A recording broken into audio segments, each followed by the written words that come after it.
خطیب کو دعوت سخن دیتا ہوں جنہوں نے میدان خطابت میں چند دنوں میں بڑا فاصلہ طے کیا ہے اس شعر کے ساتھ: سونے والے کو جگا دے اپنی تقریر کے اعجاز سے، سونے والے کو جگا دے اپنی تقریر کے اعجاز سے، خرمن باطل جلا دے اپنی شعلہ آواز سے، جس سے میری مراد محمد ابو بکر حفظ دور ہیں، وہ آئیں اور اپنی تقریر پیش کریں۔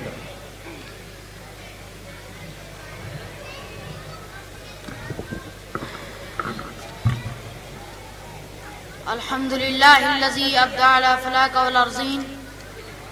والصلاة علی من کان نبیا وآدم بین الماء والتین وعلى آلہ واصحابہ اجمعین، اما بعد فقد قال النبی صلی اللہ علیہ وسلم خلقت انا وآدم بین الماء والتین۔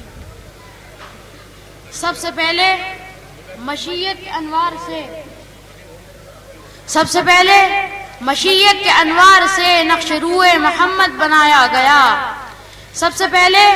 مشیت کے انوار سے نقش روح محمد بنایا گیا، پھر اسی نور سے مانگ کر روشنی بزم کون و مکان کو سجایا گیا۔ محترم سامعین کرام، آج میں اس ذات مقدس کے تذکرے سے اس محفل کو منور کرنا چاہتا ہوں کہ جس کے اشارے سے چاند دو ٹکڑے ٹکڑے ہو گیا، جس کے دنیا میں آتے ہی ایران کا تخت شاہی پلٹ گیا، جس کی انگلیوں سے چشمہ جاری ہو گیا، جس کی نبوت کی شہادت کنکریوں نے دی اور جس کی امانت و دیانت کی تصدیق دشمنوں نے کی، اور جس کے طفیل میں کائنات کے گیسو کو سوارا گیا، اور جو لولا کلمہ خلقت الافلاق کا مصداق تھا۔ یاری رشک شمس و قمر، فخر جن و بشر، خالق ارض و سما کا محبوب، صاحب لولاک کا خلاصہ کائنات جناب محمد رسول اللہ صلی اللہ علیہ وسلم کے ذکر مبارک سے اس محفل کو معطر کروں گا۔ حضرات گرامی، سید آمنہ کا تارا، عبداللہ کا جگر پارا، امام الانبیاء، سرتاج اولیاء، فخر رسول، مولا کل، احمد مصطفیٰ محمد مصطفیٰ اگر نہ ہوتے تو یہ شمس و قمر نہ ہوتے، اگر ختم رسول نہ ہوتے تو یہ بحر و بر نہ ہوتے، اگر امام الانبیاء نہ ہوتے تو یہ شجر و حجر نہ ہوتے، اگر سرتاج اولیاء نہ ہوتے تو یہ ارض و سما نہ ہوتے، اگر محبوب کبریا نہ ہوتے تو یہ لوح و قلم نہ ہوتے، اگر ہادی عالم نہ ہوتا تو 1,24,000 کم و بیش انبیاء اکرام کا سلسلہ نہ ہوتا۔ معزز سامعین کرام،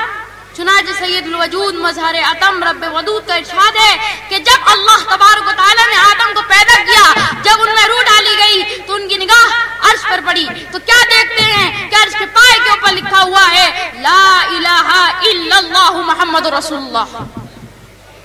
حضرت آدم نے عرض کیا، اے بار الہی یہ کون ہے؟ یہ کس شخصیت کا نام ہے؟ نام ہے اسم گرامی جس کے نام کا اتصال تو نے اپنے نام کے ساتھ کر رکھا ہے۔ ارشاد ہوتا ہے، اے آدم یہ میرا خاص پیغمبر ہے،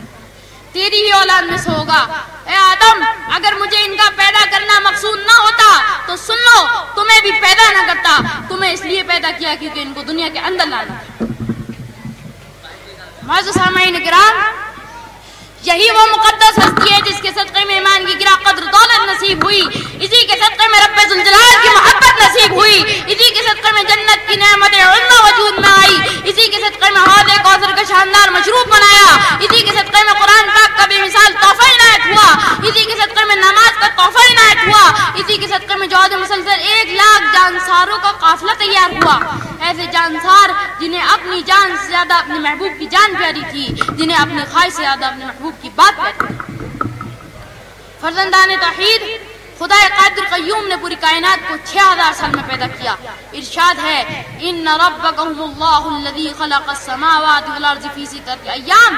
کیا آسمان و زمین کو ہم نے 6 دن میں پیدا کیا۔ اور دوسری جگہ ارشاد ہے، وَإِنَّ يَوْمًا عِنْدَ رَبِّكَ كَأَلْفِ سَنَةٍ مِّمَّا تَعُدُّونَ، کیا آخرت کا ایک دن دنیا کے 1000 سال کے برابر ہے۔ معلوم ہوا کہ خدا بند قدوس نے پوری کائنات کو 6,000 سال میں پیدا کیا۔ اگر کوئی مجھ سے سوال کرے یہ قصہ کیوں کیا گیا، میں کہوں گا اس لیے کیا گیا کہ محبوب باری کو دنیا کے اندر لانا تھا،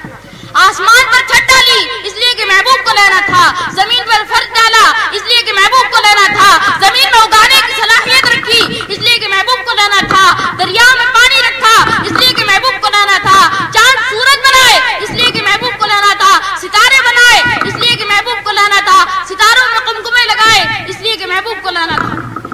معلوم ہوا مقصود اصلی نبی کریم صلی اللہ علیہ وسلم کی ذات تھی، اس لیے سارا نظام بنایا گیا۔ یاد اگر سید الکونین نہ ہوتے تو میں بھی آپ حضرات کے سامنے نہ ہوتا۔ حجت الاسلام مولانا قاسم ناتوی کے اس شعر پر اپنی بات ختم کرتا ہوں۔ لگاتا ہاتھ نہ پتلے کو ابو البشر کے خدا، لگاتا ہاتھ نہ پتلے کو ابو البشر کے خدا، اگر ظہور نہ ہوتا تمہارا آخرکار، وما علینا الا البلاغ۔